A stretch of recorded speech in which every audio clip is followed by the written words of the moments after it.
महाभारत, जो कि विश्व का सबसे विस्तृत महाकाव्य माना जाता है, केवल एक व्यक्ति की रचना नहीं थी, बल्कि इसे समय के साथ समाज के विभिन्न वर्गों के योगदान से आकार दिया गया।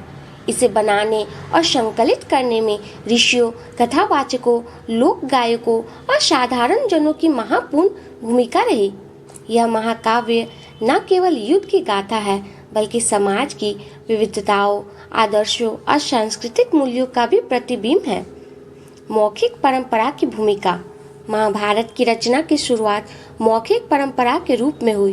प्रारंभ में यह एक छोटी कथा थी जिसे विद्वानों और साधारण जन पीढ़ी दर पीढ़ी सुनाते रहे। समय के साथ यह कथा विस्तृत होती गई और इसमें नए प्रसंग तथा पात्र जुड़ते गए। गांवों और नगरों में कथावाचकों द्वारा इसे लोगों के समक्ष प्रस्तुत किया जाता था, जिससे यह और भी समृद्ध होती गई। वेद व्यास और महाभारत का संकलन। महाभारत को वेद व्यास ऋषि द्वारा संकलित किया गया, लेकिन इसकी कथा पहले से ही समाज में प्रचलित थी।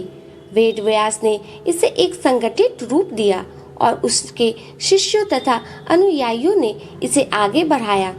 उन्होंने इसे संस्कृत में लिखा, लेकिन साधारण जनों की भागीदारी इसे जीवंत बनाने रही।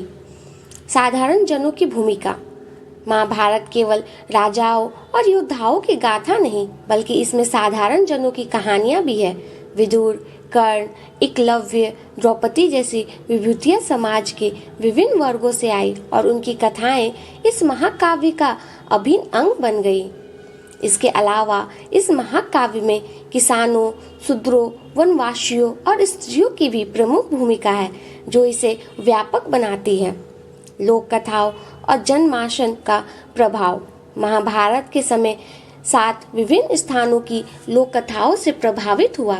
यह कथा केवल राजमहलों तक सीमित नहीं रही, बल्कि सामान्य लोगों की मान्यताओं, संघर्षों और लोक जीवन के तथ्यों को भी समाहित किया गया। गाँव में गाए जाने वाले गीत, नाटकों में प्रदर्शित कथाएं और साधारण जनों की आस्थाएं महाभारत में समाहित होती चली गईं। महाभारत का सामाजिक और सांस्कृतिक प्रभाव। यह महाकाव्य केवल एक ऐतिहासिक कथा नहीं, बल्कि समाज के नैतिक और सांस्कृतिक मूल्यों पर भी परिभाषित करता है।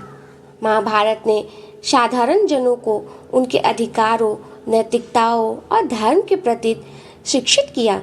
इसमें जीवन के हर पहलू, राजनीतिक, कूटनीतिक, दर्शन और मानव मनोविज्ञान को सम्मिलित किया गया। विभिन्न भाषाओं और रूपों का प्रसार। संस्कृत में संकलन के बाद महाभारत का अनुवाद और पुनर्लेखन विभिन्न भाषाओं में हुआ। दक्षिण भारत, उत्तर भारत, नेपाल, इंडोनेशिया और अन्य भी क्षेत्रों में इसे अलग अलग तरीकों से अपनाया गया। साधारण जनों ने इसे अपनी भाषा, शैली और साधारणों के अनुसार पुनः प्रस्तुत किया, जिससे यह और भी लोकप्रिय हुआ। आधुनिक युग में महाभारत का प्रभाव आज भी आम जनमानस के लिए प्रासंगिक है।